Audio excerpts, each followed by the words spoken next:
मेरा ससुर मुझे बहुत ज़्यादा खूबसूरत लगता था। अब ससुर को देख देख कर मुझे अपना मेरा शौहर बिल्कुल अच्छा नहीं लगता था। मेरे शौहर के मुकाबले में मेरे ससुर का जिस्म बहुत ज़्यादा खूबसूरत था। मेरे ससुर ने ख़ुद को बहुत ज़्यादा फिट रखा हुआ था। मेरे ससुर आर्मी से रिटायर्ड हो चुके थे। उनकी पर्सनालिटी बहुत ही ज़्यादा अच्छी थी।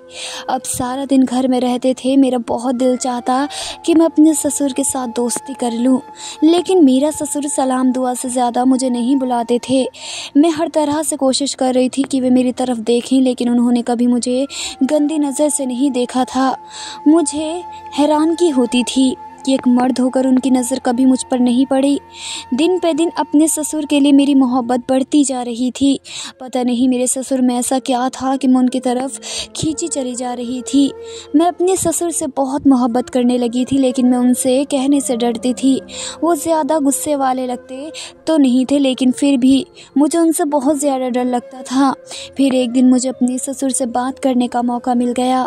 मेरे शौहर अपने काम पर जा चुके थे। मेरी सास भी बाज़ार को सामान लेने चली गई थी। अब मैं और मेरे ससुर घर में अकेले थे। मेरा ससुर अपने कमरे में अकेला लेटा हुआ था। मैं जल्दी से टाइम ज़ाया किए बगैर अपने कमरे से निकली और अपने ससुर के कमरे की तरफ चल दी। मेरा ससुर कोई फिल्म देख रहा था। टीवी की आवाज़ कमरे से बाहर आ रही थी। जैसे ही मैं ससुर के कमरे में पहुंची, मैंने दरवाजे पर ज़ोर ज़ोर से दस्तक दी। मुझे ऐसा लग रहा था जैसे दरवाजे के अंदर से कुंडी लगी हो। कुछ देर बाद मेरे ससुर ने दरवाज़ा खोल दिया और मुझे देखकर हैरान रह गए। मुझे देखकर मुस्कुराने लगे और कहने लगे, बाहर क्यों खड़ी हो बेटा, अंदर आ जाओ। मैं भी उनकी तरफ देखकर मुस्कुराने लगी और पीछे पीछे उनके कमरे में चली गई। पहले की तरह आज भी मेरा ससुर बहुत ज़्यादा खूबसूरत लग रहा था। मैं बार बार अपने ससुर को देखने की कोशिश कर रही थी। मेरे ससुर ने कमरे का दरवाज़ा फिर से बंद कर दिया था और वे टीवी देखने में मसरूफ़ हो गए। मैं भी एक सोफ़े पर बैठ गई। काफ़ी देर खामोश रहने के बाद ससुर मुझसे कहने लगा, बताओ क्या बात है, तुम मुझे कुछ परेशान लग रही हो। पहले तो मैं कुछ देर खामोश रही, फिर मैं अपनी ससुर से कहने लगी, मुझे आपसे ज़रूरी बात करनी है। मेरे ससुर उठकर बैठ गए और मेरी बात को गौर से सुनने लगे। उन्होंने रिमोट उठाया और टीवी को बंद कर दिया। अब मेरे ससुर की शायद तवज्जो मुझ पर थी। मेरा ससुर बहुत हैरान हो रहे थे। ऐसी कौन सी बात है जिसकी वजह से मैं उनके कमरे में आ गई। पहले तो मैं ऐसी बात करने से घबरा रही थी, लेकिन फिर मैंने अपने ससुर को सब कुछ सच सच बताना शुरू कर दिया। वो मेरी बातों को बहुत दिलचस्पी के साथ सुन रहे थे। मैंने उन्हें बताया, मेरा शौहर मुझे ठीक से वक्त नहीं देता और ना ही मेरी ख्वाहिश को पूरा करता है। ऐसी ख्वाहिश जो हर औरत शादी के बाद चाहती है, और हर रात को मेरे साथ कुछ नहीं करता। जैसे ही काम से आता है आकर सो जाता है। मैं इस तरह से उसके साथ ज़िंदगी बसर नहीं कर सकती। मेरे अंदर की आग को उसने कभी नहीं दबाया और वो मेरी ज़रूरियत को भी ठीक तरह से पूरा नहीं करता। उसे मेरी बिल्कुल भी परवाह नहीं है। उसे मेरी खुशी से कोई मतलब नहीं। मुझे मेरा शौहर बिल्कुल ठीक नहीं लगता और ना ही वे मेरे साथ अजदवासी ताल्लुकात ठीक तरह से निभा रहा है। कभी कभार तो मुझे ऐसा लगता है जैसे वे शादी के काबिल ही नहीं था। मेरा ससुर मेरी बातों को बहुत गौर से सुन रहा था। मुझे पता ही ना चला मैं बहुत ज़्यादा बोल रही थी। मेरा ससुर मेरी तरफ बहुत प्यार भरे अंदाज से देख रहा था। वो मेरी बातें सुन रहा था और बहुत ज़्यादा हैरान हो रहा था। उसे अपने बेटे की इन हरकतों पर बहुत शर्म आ रही थी। मेरा ससुर मेरी तरफ प्यार से देखने लगा और फिर वो मुझे कहने लगा, मुझे तो इस बात के बारे में बिल्कुल अंदाज़ा नहीं था और ना ही मुझे कभी किसी ने बताया था। तुमने भी तो पहले कभी इस बारे में जिक्र नहीं किया था। तुम्हारी सास ने भी कभी मुझे इसके बारे में नहीं बताया था। आज पहली मर्तबा मैं ये बात तुमसे सुन रहा हूँ। मैं भी इन हालात से थक गई थी, इसलिए मैंने अपने ससुर को सब कुछ बता दिया। मैंने ये भी बताया कि मेरे शौहर ने कभी मेरे साथ कुछ नहीं किया। मसला सिर्फ इस बात का नहीं था कि वो मेरी ख्वाहिश पूरी नहीं कर सकता। मसला तो ये था, जब मैं उससे अपनी ख्वाहिश को पूरा करने का कहती तो मुझे आगे से बहुत ज़्यादा डांटता था। कभी कभार तो मेरे ऊपर हाथ भी उठा देता था। मेरी ऐसी बातें सुनते ही मेरे ससुर को मुझ पर तरस आने लगा। उन्होंने बहुत प्यार से मेरे सर पर हाथ फेरा और कहने लगे, तुम परेशान मत हो। फिर उन्होंने मुझे अपने गले से लगा लिया। आज पहली मर्तबा मुझे बहुत खुशी हो रही थी। मेरा ससुर मुझसे इतना ज़्यादा प्यार कर रहा था। अपने ससुर को बहुत प्यार भरी नज़रों से देख रही थी। अभी मैं उनकी तरफ देख ही रही थी कि मेरा ससुर मुझसे कहने लगा, मैं अभी इसी बात का कोई ना कोई हल निकाल देता हूँ। मैं अपने ससुर की बात सोचने लगी और फिर उनसे पूछने लगी, आप इस बात का क्या हल निकालेंगे? पता नहीं आप इस बात का हल कब निकालेंगे। मैं और मज़ीद बर्दाश्त नहीं कर सकती। अगर वो मेरी ख्वाहिश को पूरा नहीं कर सकता तो उससे कह दे कि मुझे तलाक दे दे, मैं किसी और के साथ शादी कर लूँगी। मेरा ससुर मुझसे कहने लगा, देखो बेटा ऐसी बातें नहीं करते। फिर वह कुछ देर सोचने लगे। काफ़ी देर सोचने के बाद वो मुझसे कहने लगे, देखो बेटा मेरे पास एक ही हल है इस बात का जिससे तुम्हारी हर ज़रूरत पूरी हो सकती है और मैं तुम्हारी हर ख्वाहिश को पूरा कर सकता हूँ। मैं बरसों से प्यासी थी और यही चाहती थी कि कोई मज़ीद ज़रूरियत को पूरा करे। मैंने अपने ससुर से कहा कि ठीक है, अगर आप मेरी ज़रूरियत और ख्वाहिश को पूरा कर सकते हैं तो ठीक है, आप कर दें, मुझे इस बात से कोई एतराज़ नहीं होगा। मेरे ससुर इस बात पर बहुत ज़्यादा खुश हो गए। मैंने दोनों हाथों को अपने हाथों में थाम लिया और कहने लगे, तुम्हें परेशान होने की बिल्कुल ज़रूरत नहीं है, मैं हूँ ना तुम्हारी हर ख्वाहिश पूरी करने के लिए। मैं बरसों से ही अपने ससुर से दोस्ती करना चाहती थी और मैं आज अपने मकसद में बिल्कुल कामयाब हो चुकी थी। मेरे ससुर मुझसे कहने लगे, देखो ये बात बहुत ज़्यादा बुरी है, इस बात के बारे में तुम कभी किसी से जिक्र मत करना और बात तुम्हारे और मेरे दरमियान रहनी चाहिए, वरना तुम्हें और मुझे बहुत ज़्यादा ज़िल्लत का सामना करना पड़ेगा। मैंने अपने ससुर से वादा किया कि मैं ये बात किसी से कभी नहीं कहूँगी और ना ही इस बात के बारे में किसी को कुछ पता चलने दूँगी। मेरे ससुर को मुझ पर एतमाद हो चुका था। वो मुझ पर एकदम से टूट पड़े। ऐसा लग रहा था जैसे वो भी बरसों के प्यासे हैं। मुझे अपने ससुर पर बिल्कुल यकीन नहीं आ रहा था कि वो इस उम्र में भी इतना अच्छा काम कर सकेंगे। मेरे ससुर मेरी हर तरह से ख्वाहिश को पूरा कर रहे थे। वो मेरी मर्ज़ी के मुताबिक सब कुछ कर रहे थे, जैसा मैं कहती वो वैसा ही करते जा रहे थे। मेरे ससुर ने आखिरी दम तक मेरा साथ दिया, यहाँ तक कि अब मेरी हर ख्वाहिश पूरी हो चुकी थी। मेरे ससुर ने मेरी सोच से बढ़कर सब काम कर दिया था। मैं अपने ससुर से कह रही थी, बस मुझे अब बोर नहीं चाहिए। मेरे ससुर ने भी बिल्कुल ज़िद नहीं की और कहा, ठीक है, अगर तुम कहती हो तो मैं बस कर देता हूँ। मुझे बहुत ज़्यादा खुशी मिल चुकी थी। ज़िंदगी में पहली बार मैं आज बहुत ज़्यादा खुश थी। मुझे बहुत ज़्यादा सुकून मिल गया था। मैंने अपने ससुर का बहुत ज़्यादा शुक्रिया अदा किया। आज मैं अपने ससुर की वजह से बहुत ज़्यादा खुश थी। मेरे ससुर भी मेरे साथ बहुत ज़्यादा फ्रैंक हो चुके थे। अब जब कभी भी मुझे किसी भी चीज़ की ज़रूरत होती, मैं अपने ससुर के कमरे में चली जाती थी और वो मेरी हर ख्वाहिश और ज़रूरियत को पूरा कर दिया करते थे। मेरी सारी परेशानियां अब मुझसे बहुत ज़्यादा दूर जा चुकी थी। मेरे शौहर मुझे इतना ज़्यादा खुश देखकर बहुत ज़्यादा हैरान होने लगा था। उसको शक होने लगा था और उसने मेरा बाहर निकलना बंद कर दिया। लेकिन उससे क्या पता था मेरी हर ख्वाहिश और मेरी ज़रूरियत घर में ही पूरी हो जाती थी। अब मैं बहुत ज़्यादा खुशी से ज़िंदगी गुजारने लगी थी। उस दिन रात के 12 बज रहे थे। मेरा शौहर कहीं बाहर गया हुआ था। मुझे कमरे में अकेले नींद नहीं आ रही थी, क्योंकि एक तो मैं अकेली थी, ऊपर से मेरे दिमाग में मेरे ससुर और सास के अजीब कारनामे घूम रहे थे। मैंने सोचा चलो ससुर जी के कमरे की तरफ चल के देखते हैं, देखती हूँ आज भी वो वही सब कर रहे हैं या फिर सो गए हैं। मैं दबे पाँव ससुर जी के कमरे की तरफ आ गई। तब मैंने जो सुना तो मुझे यकीन नहीं हुआ। मेरे ससुर जी के कमरे से मेरे सांस की मदहोश करने वाली सिसकियां मुझे साफ साफ सुनाई दे रही थी। मेरी सास मेरे ससुर से कह रही थी, अब बस भी करो, मैं ये सब और ज़्यादा नहीं कर सकती हूँ, तुम बूढ़े हो गए हो, लेकिन अभी भी तुम ये सब करते हुए थकते नहीं हो। तब मेरा ससुर मुस्कुराता जाता है और कहता है, मैं अभी कहाँ बूढ़ा हुआ हूँ, अभी तो जवान हूँ और सारी रात में तुम्हारे साथ ये सब कर सकता हूँ, तुम भी बड़ी जल्दी थक जाती हो। तभी मेरी सास अजीब अजीब सी सिसकियाँ लेते हुए कहती, अब मैं बूढ़ी हो गई हूँ, अब मेरी ये सब करने की उम्र नहीं रही। तुम मुझे सारी रात इतना परेशान करते हो जिससे सारा दिन मेरा बदन टूटा रहता है।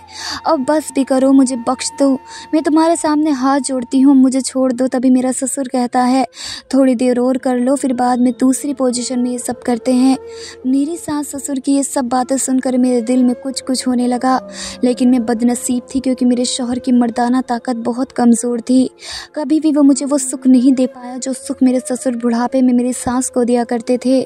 जिस तरह बुढ़ापे में मेरे ससुर मेरी सास की चीखें निकलवाते थे, लेकिन जब मेरे शौहर मुझसे प्यार करते थे तब मेरी तो सिसकियाँ भी नहीं निकलती थी। वो जल्दी ही फ्री होकर सो जाते थे और मेरी प्यास ज्यों की त्यों अधूरी की अधूरी ही रह जाती थी। मैं वहाँ से यही सब सोचते हुए अपने कमरे में आ गई। बार बार मेरे दिमाग में एक ही ख्याल आ रहा था कि आखिर मेरे ससुर जी ऐसा क्या खाते हैं जो बुढ़ापे में भी उनकी मर्दाना ताकत इतनी ज़बरदस्त है कि सांस की चीखें निकल जाती हैं। मैं ससुर जी के उस राज को जानना चाहती थी, इसलिए मैंने सोच लिया था अब की बार किसी तरह मैं मैं रात को उनके कमरे में चली जाऊंगी और छुपकर सास ससुर के कारनामे देखूंगी।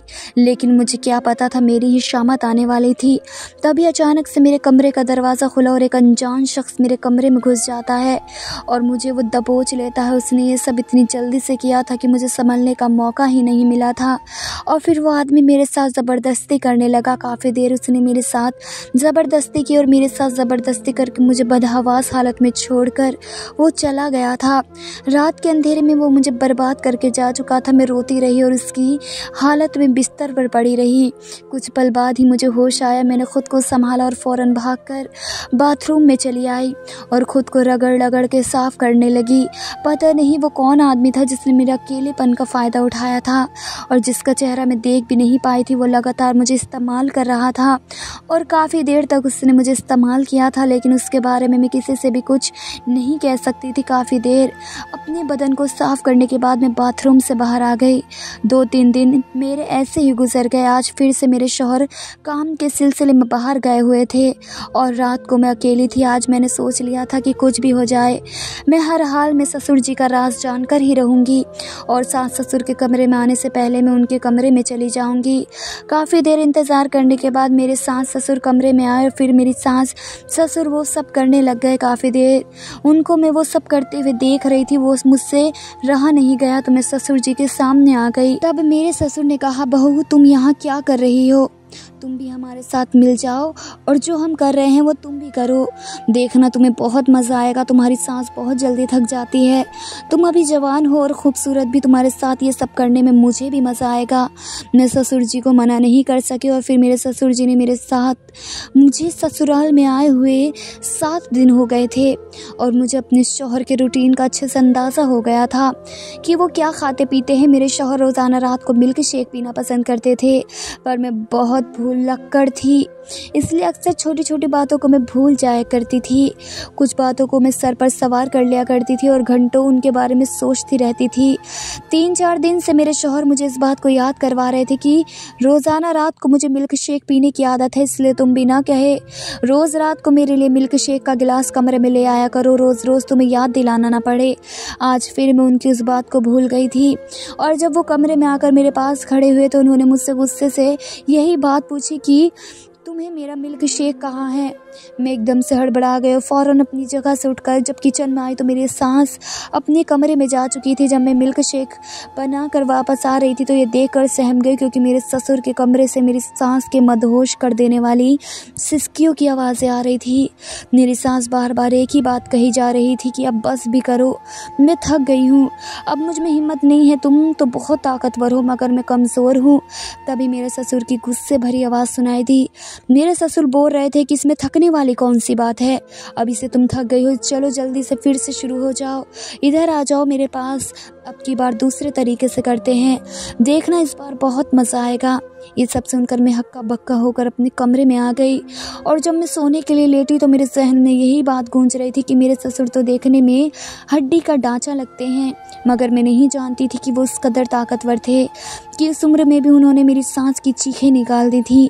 मैं भी ऐसा ही शौहर चाहती थी मगर मेरा शौहर तो बहुत जल्दी थक जाता था। मैं उसी बारे में सोचते सोचते सो गई थी। सुबह जब मेरी आँख खुली तो मेरी सांस रोज़ की तरह घर के काम काज कर रही थी और उनका मिजाज बिल्कुल सादा लग रहा था। उन्हें देखकर लगता ही नहीं था कि वो पूरी रात वो सब कर रही थी। आज दिन को जब मेरे ससुर घर में आए तो फ़ौरन ही ससुर जी ने मेरी सास को कमरे में बुला लिया। मैं अब खाना बना चुकी थी। मैं अपनी सास को खाने के लिए बुलाने के लिए उनके कमरे के पास गई तो जैसे ही मैं दरवाजे के पास पहुंची तो ये देखकर मैं हक्का बक्का कर रह गई कि रात वाला मंजर फिर से मेरी सास उसी की बात तकरार किए जा रही थी कि मैं थक गई हूँ, अब बस भी करो, मुझ पर थोड़ा रहम करो, अब इस उम्र में मुझ में हिम्मत नहीं है, अब मैं ये सब कुछ सह नहीं सकती हूँ। और मैं हैरान और परेशान से वापस आ गई थी और किचन में वापस आने के बाद मैं यही सोच रही थी कि आखिर मेरे ससुर ऐसा क्या खाते थे जो इस कदर ताकतवर थे। आधे घंटे के बाद मैं दोबारा से उनके कमरे में गई और दोबारा से वही सब आवाज़ें आ रही थी। अब तो मेरे पसीने छूट गए थे और मैं ये सब सोचने पर मजबूर हो गई थी कि ना जाने ऐसी कौन सी चीज़ का वो इस्तेमाल करते हैं जिसकी वजह से वो इतनी देर तक एक ही काम किए जा रहे थे और उन्हें थकने का एहसास तक भी नहीं हो रहा था। अब मैं दिल ही दिल में ये जानना चाहती थी कि मेरी सास ने ऐसा क्या देती हैं कि वो इतनी देर तक थकते नहीं थे। मैं सब सोच ही रही थी। 20 मिनट के बाद मेरी सास खुद ही कमरे से बाहर आ गई। कमरे से बाहर आने के बाद उनका चेहरा नॉर्मल था, पर वो पूरी पसीने में भीगी हुई थी। मगर मेरी सास ने अपने दोनों हाथ अपनी कमर पर रखे हुए थे और कह रही थी कि ये कमर का दर्द भी ना जाने कब मेरी जान छोड़ेगा। उनकी ये बात सुनकर मैंने बड़ी मुश्किल से अपनी मुस्कुराहट रोकी थी। मैं उन्हें कुछ कहते कहते रुक गई थी। अब मैं ये जानना चाहती थी कि मेरी सास मेरे ससुर जी को ऐसा क्या खिलाती थी जो उनकी ताकत इस हद तक बढ़ गई थी। उन पर नज़र रखने के बावजूद भी मैं उस चीज़ तक नहीं पहुंच सकी थी, क्योंकि मेरा सारा ध्यान हर वक्त उनकी तरफ ही होता था। मेरे शौहर अपने बाप से बहुत अलग थे, बहुत जल्दी थक जाते थे, सोने के लिए लेट जाते थे और अक्सर मैं आधी रात तक जागती रहती थी। हर बार मैं प्यासी ही रह जाती, इसलिए मैं अपने शौहर के प्यार के लिए तरसती रहती थी। तभी मेरा ध्यान अपने सास ससुर के कमरे की तरफ चला जाता था कि एक वह भी तो थे जो इस बुढ़ापे में भी ज़िंदगी के भरपूर मज़े ले रहे थे। मेरे शौहर आज की रात भी मेरे हिसाब से जल्दी सो गए, मगर मेरे जज्बात पूरी तरह से मचल रहे थे। मेरी ख्वाहिश अभी भी अधूरी थी। मैं अपने शौहर की तरफ से उदास होकर सोच रही थी कि काश मेरे शौहर भी मेरे ससुर जितना ताकतवर मर्द होते तो आज मैं भी ज़िंदगी को भरपूर तरीके से जी रही होती। तब मेरे जहन में मेरी सास की आवाज़ें आने लगी तो मेरा रूम खिल उठा जब वो ससुर जी को कहती थी कि आप बस भी कर दो, अब छोड़ भी दो, मेरी बस हो गई है। और ये बात याद आते ही मेरे दिल के सागर में ज़ोर ज़ोर से लहरें उठने लग जाती थी। तभी मेरे दिमाग में एक ख्याल आया कि क्यों ना मैं उनके कमरे में झांक कर देखूं कि वो दोनों ऐसा क्या करते हैं और मेरे ससुर ऐसा क्या खाते हैं जो उनकी ताकत तूफान तक पहुंच गई थी। अपनी सांस की निगरानी करने पर मुझे कुछ भी नहीं मिला था। तब मैं सोचती थी कि यकीनन वो चीज़ उन्होंने अपने कमरे में छुपा कर रखी होगी और मैं वो चीज़ देखना चाहती थी। उस वक्त मेरा दिल उन दोनों को देखने के लिए मचलने लगा था कि वो दोनों क्या कर रहे होंगे। तभी मैं अपनी जगह से उठी और सास ससुर के कमरे की तरफ चली गई। उनके कमरे की लाइट अभी भी जल रही थी, इसका मतलब था कि वह दोनों अभी तक जाग रहे थे। तभी खिड़की के बाहर से उनकी फिर से आवाज़ आने लगी। मेरी सास लगातार मेरे ससुर से कह रही थी कि तुम इस उम्र में भी मुझे नहीं छोड़ रहे हो, जानते हो कि अब मुझ में इतना दम नहीं रहा। और मेरे ससुर का कहना था कि बस थोड़ी देर और बर्दाश्त कर लो, मैं फिर तुम्हें तंग नहीं करूँगा। और मेरी सास फिर थोड़ी देर के लिए खामोश हो गई। मैंने खिड़की से झांक कर अंदर देखने की कोशिश करी, मगर खिड़की के आगे उन्होंने पर्दा लगा रखा था, इसलिए सिर्फ आवाज़ ही बाहर आ रही थी, बाहर से कुछ भी दिखाई नहीं दे रहा था। ये देखकर मेरा दिल मायूस हो गया था और मैं बूझे दिल से अपने कमरे में वापस आ गई। जैसे ही मैं अपने बिस्तर पर आकर लेटी तो मेरे शौहर अजीब से अंदाज में बोले कि तुम इस वक्त कहाँ से आ रही हो। उसका अंदाज मुझे हैरान कर गया था। मैंने एकदम उन्हें पलट कर देखा। मेरे शौहर अपनी जगह से उठ बैठ गए थे और मुझे अजीब सी नज़रों से घूरते हुए बोले कि तुम क्या समझ रही थी कि मैं सो रहा हूँ तो तुम कुछ भी कर लोगी और मुझे पता नहीं चलेगा। उनका अंदाज मुझे हैरान और परेशान कर गया था। मेरे शौहर बोले सच सच बताओ कहाँ पर गई थी तुम। मैं उस सब से हड़बड़ा कर रह गई थी और कहने लगी कि मेरी तबीयत ख़राब थी, मेरा दिमाग फट रहा था, इसलिए मैं बाहर शहर में चली गई थी और उसमें क्या बुराई है, मैं कांपते लहजे में बोली।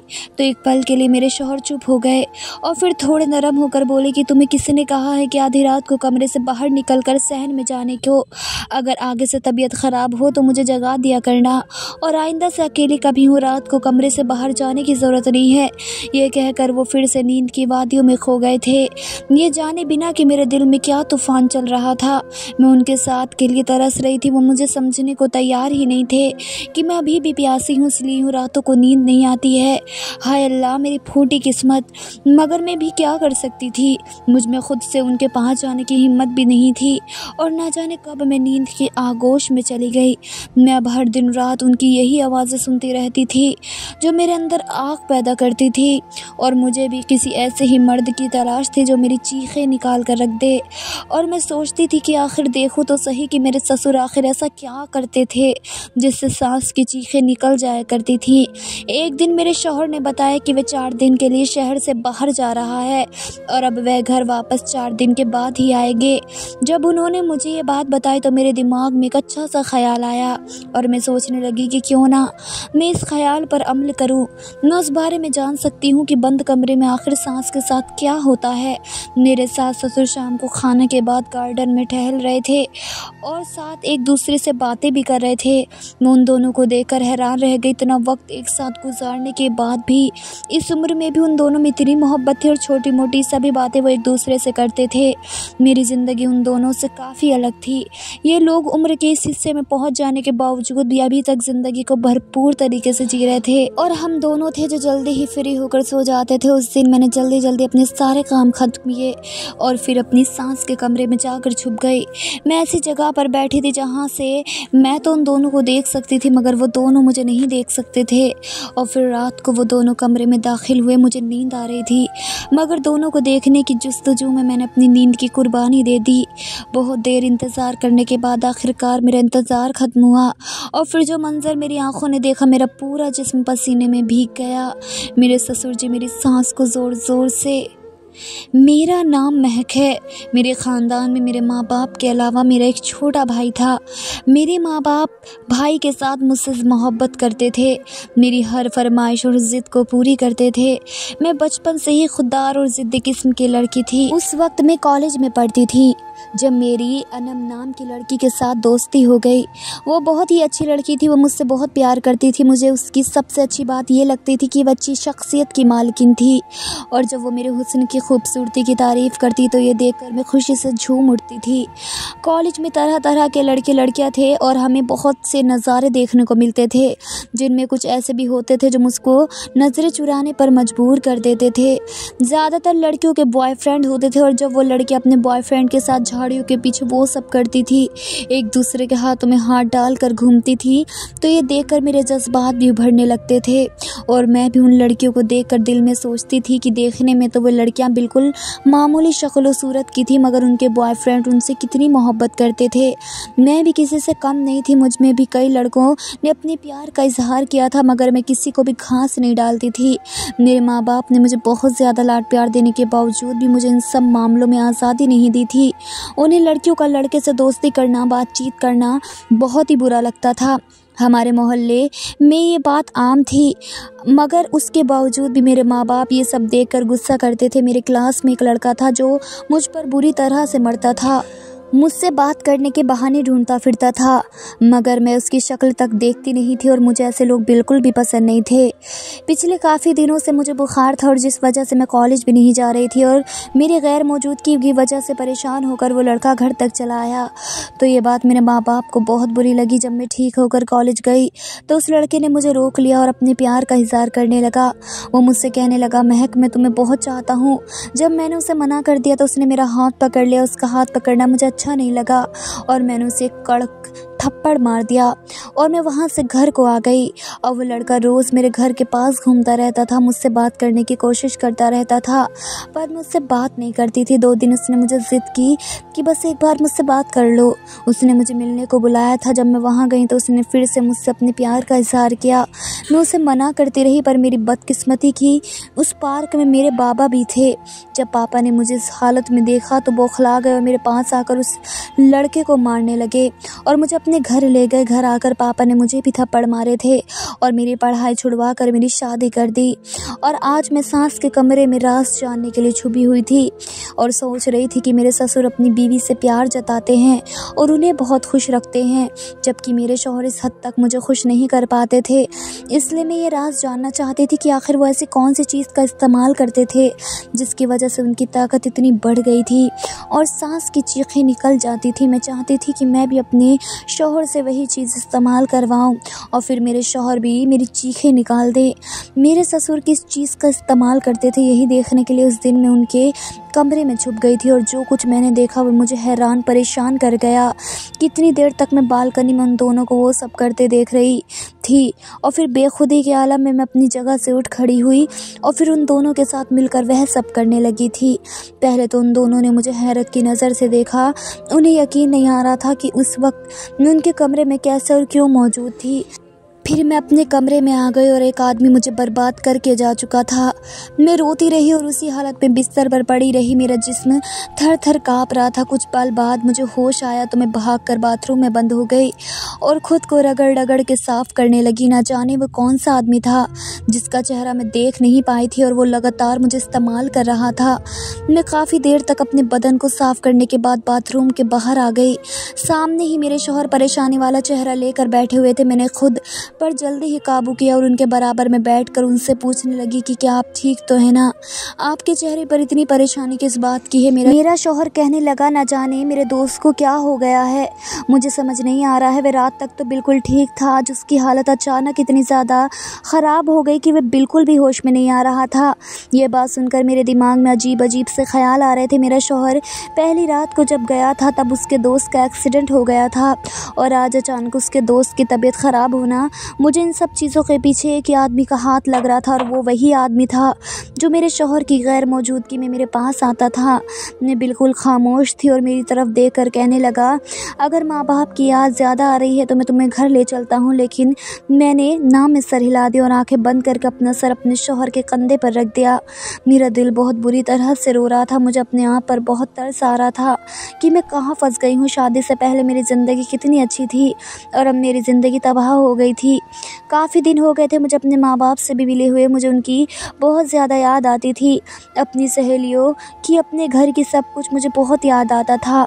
मुझे अपने शौहर की बाहों में इतना सुकून मिला जैसे मैं तमाम परेशानियों को बहुत से आज़ाद हो चुकी हूँ। अगले दिन भी मेरे शौहर घर पर नहीं थे और फिर से मेरा इरादा हुआ कि मैं अपने सास ससुर के कमरे में रात गुजारूं। शायद मेरी सास को इस बात का अंदाज़ा हो गया था, तभी वह मुझे गुस्से से कहने लगी कि अगर आज रात तुम हमारे कमरे में आई तो मुझसे बुरा कोई नहीं होगा। मैं अपनी सास को लेकर परेशान हो गई। मैंने कहा, माँ जी, आपको आखिर किस बात का एतराज़ है, जबकि ससुर जी को और मुझे इस बात पर कोई एतराज़ नहीं है, तो आप मुझे ससुर जी के साथ वो काम करने से क्यों रोक रही हो? उसी दौरान मेरे ससुर भी वहाँ पर आ गए और जब हम दोनों को बात करते देखा तो वे हमारे पास आकर खड़े हो गए और सवालिया नज़रों से मेरी तरफ देखने लगे। तब मैंने उन्हें दबे लफ्ज़ों में कहा कि माँ जी, मुझे रात को आपके कमरे में आने से मना कर रही हैं। ये सुनते ही मेरे ससुर जी बहुत गुस्सा आया और वे सुर्ख लाल आंखों के साथ सास को देखते हुए बोले कि तुम्हें बहू को मना नहीं करना चाहिए, उसका भी मुझ पर उतना ही हक है जितना कि तुम लोगों का मुझ पर, और तुम उसे मना कर रही हो। जो काम तुम खुद नहीं कर सकती इसे तो करने दे सकती हो ना। उसके जाने के बाद मेरी सास कहने लगी कि अगर तुम आज हमारे कमरे में आई तो मैं तुम्हारे शौहर को तुम्हारे खिलाफ भड़का दूंगी। ये सुनकर मैं परेशान हो गई। अगर वो मेरे शौहर को मेरे खिलाफ भड़का देगी तो वो मुझ पर गुस्सा करेंगे और उनका गुस्सा बर्दाश्त करना मेरे लिए मुमकिन नहीं था। मुझे अंदाज़ा था कि मेरे शौहर एक शक्की मिजाज के इंसान थे। उनके जहन में जब कोई बात आ जाती थी तो उसको निकालना आसान नहीं होता। मुझे आज भी वे दिन याद था जब शुरुआत के दिनों में एक बार कमरे से बाहर चली गई थी तो वे मुझे किस कदर गुस्से से बोले थे। उनकी आंखों में शक देखकर मैं डर गई थी और अगर मेरी सास ने भी उन्हें कुछ ऐसा वैसा कह दिया मैं फिर कुछ नहीं कर सकती। वह तो अपनी माँ की ही बात सुनेगा, उन्हें ही वह सच्चा करार देगा। तभी मैंने सोच लिया कि मैं अपनी सास की बात मानूंगी, उनके साथ मिलकर रहूंगी, उन्हें गुस्सा नहीं दिलवाऊंगी जिससे वो मेरे शौहर को मेरे खिलाफ करने की कोशिश ना करे। ये सोचकर मैं खाना खाने के बाद जल्दी ही अपने कमरे में आकर लेट गई। मेरा दिल बहुत चाह रहा था कि मैं अपने ससुर के कमरे में जाऊँ और उनके साथ वो सब करूँ जैसा मैंने कल सुकून हासिल किया था, वैसा ही सुकून मैं आज भी हासिल करना चाहती थी। मगर फिर जब मुझे अपनी सास का रवैया याद आया तो मैं डर गई और मैं अपने मन को मार कर जैसे ही सोने लगी तभी दरवाजे पर दस्तक हुई। मैंने दरवाज़ा खोला तो सामने मेरे ससुर खड़े थे। वो मुझे हैरान नज़रों से देखते हुए बोले कि तुम आज मेरे कमरे में आने वाली थी ना, अभी तक तुम आई क्यों नहीं? उनकी बात सुनकर मैं सोच में पड़ गई और कहने लगी कि बस आज मेरी तबीयत ठीक नहीं है। मेरे ससुर मुझे कुछ देर खामोश मेरी नज़रों से देखते रहे, फिर कहने लगे कि मैं जानता हूँ कि तुम क्यों इनकार कर रही हो। मैंने उसके चेहरे पर सवालिया नज़रों से देखा तो वे कहने लगे कि तुम शायद अपनी सास की वजह से ये सब कह रही हो। तुम फिक्र मत करो, वो तुम्हें कुछ भी नहीं कहेंगी, मैंने उसे समझा लिया है। अब तुम जल्दी से आओ, मैं तुम्हारा इंतज़ार कर रहा हूँ। उनकी बात सुनकर मैं बहुत खुश हुई। सुकून की एक लहर मेरे वजूद में फिर से उतर गई। तभी मैं फिर उनके कमरे में आ गई और वो दोनों वही काम कर रहे थे जो काम मैं भी करना चाहती थी। मैं भी फिर उनके साथ शामिल हो गई। आज तो मेरी सांस कल से भी ज़्यादा जल्दी थक गई थी। थोड़ी ही देर गुजरी थी कि सांस काँपने लग गई थी और मेरे ससुर को कहने लगी कि आज मेरी तबीयत ठीक नहीं है, आज मैं ये सब नहीं कर सकती। तभी मेरे ससुर कहने लगे कि तुम्हारे साथ मसला क्या है। दिन पे दिन तुम बहुत ही कम वक्त देने लगी हो और जल्दी ही तुम थक जाती हो और फ़ौरन यहाँ पर आओ। और अब अगर तुम अपनी जगह से उठी तो मुझसे बुरा कोई नहीं होगा। फिर मेरी सास हम दोनों के साथ शामिल हो गई। काफ़ी देर तक हम उससे काम में बिज़ी रहे। कुछ देर बाद मेरी सास फिर से एक तरफ हो गई और कहने लगी कि अब मेरी बस हो गई है, अब मुझ में हिम्मत नहीं है। उसके बाद हम दोनों वो काम करते रहे और फिर काफ़ी देर के बाद जब मैं थक कर चूर हो गई तो मेरे ससुर खुद ही मुझे कहने लगे कि अब तुम भी चली जाओ, तुम बहुत थक गई हो। और जैसे ही मैं अपने बेड पर आकर लेटी तो नींद की वादियों में चली गई। मैं यही सोचते सोचते सो गई कि आज तो मुझे कल से ज़्यादा सुकून हासिल हुआ है। आज मेरे शौहर को वापस आ जाना था। मैंने उनकी पसंद के रंग के कपड़े पहने हुए थे, अच्छा सा मेकअप किया और अच्छा सा परफ्यूम लगाकर उनके वापस आने का इंतज़ार करने लगी। तभी उनकी कॉल आई कि वे आज भी वापस नहीं आ सकते, आज भी वहीं पर रहेंगे। ये सुनकर मैं उदास हो गई। मैंने तो उनके लिए कितनी सारी तैयारियां की थी। आज रात के लिए मैंने क्या कुछ नहीं सोचा था। मेरे सारे अरमान मिट्टी में मिल गए थे। तभी अचानक से किसी ने दरवाजे पर दस्तक दी। जब मैंने दरवाज़ा खोला तो सामने मेरे ससुर खड़े थे। उनकी नज़र मेरे ऊपर पड़ी तो वह अजीब अंदाज में मुझे देखते हुए कहने लगे, बहू आज तुम बहुत खूबसूरत लग रही हो। उनके मुंह से अपनी तारीफ़ सुनकर मैं शर्मा गई। तभी कहने के लगे, बहू अब फ़ौरन से कमरे में आ जाओ, मैं तुम्हारा इंतज़ार कर रहा हूँ। मैं उनके कमरे में आ गई। फिर से हम तीनों मिलकर वह सब करने लगे। अब मेरा दिल कर रहा था कि मैं रोज़ रोज़ ससुर जी के कमरे में ये काम करूँ। अगले दिन मेरा शौहर भी घर वापस आ गए थे। वो मुझे अपनी बेताबियाँ, अपनी मोहब्बत की कहानियाँ सुनाने लगे कि वे मेरे बगैर कितने बेचैन थे और मुझे कितना याद करते थे। उनकी बात सुनकर मैं भी बहुत खुश हो गई। आखिर उन्हें मेरा एहसास ही हो गया था। उन्हें भी मेरी कमी महसूस होती थी। तभी मैंने उनके सीने पर अपना सर रख दिया और फिर सुकून की नींद सो गई। अब मैं रोज़ अपने शौहर के सोने के बाद सास ससुर के कमरे में चली जाती थी और फिर आधी रात तक हम उसी काम को करते रहते थे। एक रात जब मैं ससुर के कमरे से अपने कमरे में वापस आई तो मेरे शौहर सख्त गुस्से में थे। मुझे कहने लगे कि मैंने तुम्हें मना किया था ना कि तुम रात को कमरे से बाहर मत जाया करो, मगर तुमने मेरी बात नहीं मानी। बताओ तुम कहाँ गई थी। मैं उनके पास बैठे हुए बोली कि मैं आपकी माँ जी के कमरे में थी।